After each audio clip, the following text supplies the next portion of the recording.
โอเชียนมาอย่างไหนฮะ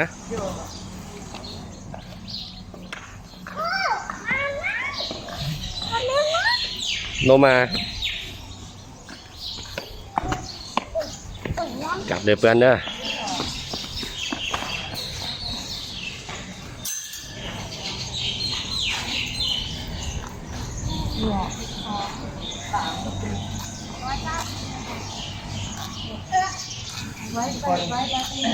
เป็นนายปี้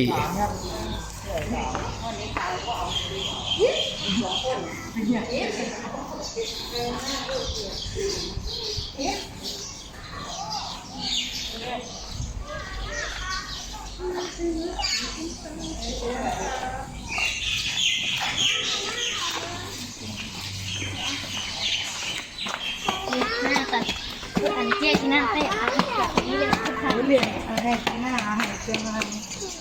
ยกมือสิโทนี่ยกมือพาโอเชียนมาโมกป่า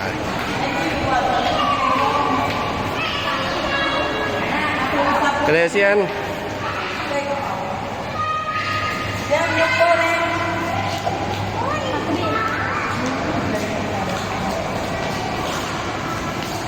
โอเชียนลูกต้องไปพี่ลูก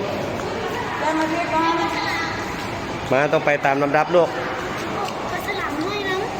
ไปตามลำดับลูกโอเชียนมาครั้งแรกตื่นเต้นเบิ่งแต่เห็นอยู่ในวิดีโอนะงามบ่ลูกงามบ่ดีใจบ่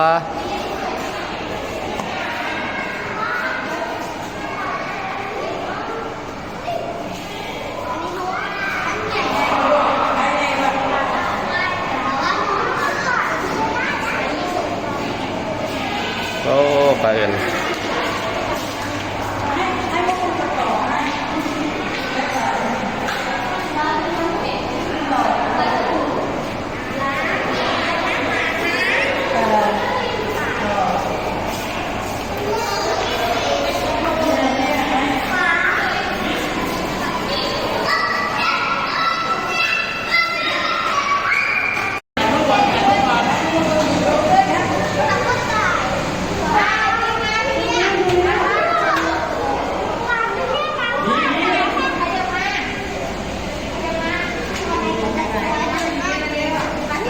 เจอ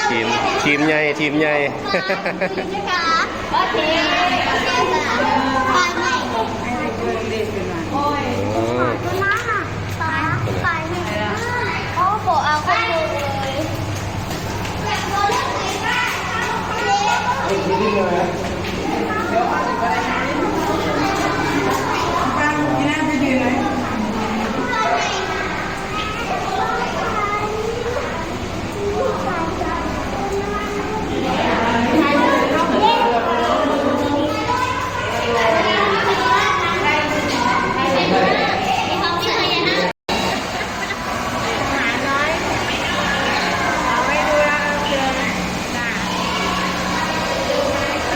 ลุงเคน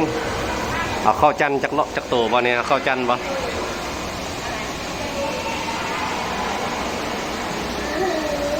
หนัก10 ปลายโลขึ้นตัวนั้นใหญ่บิ๊กใหญ่สุดเลยในแก๊ง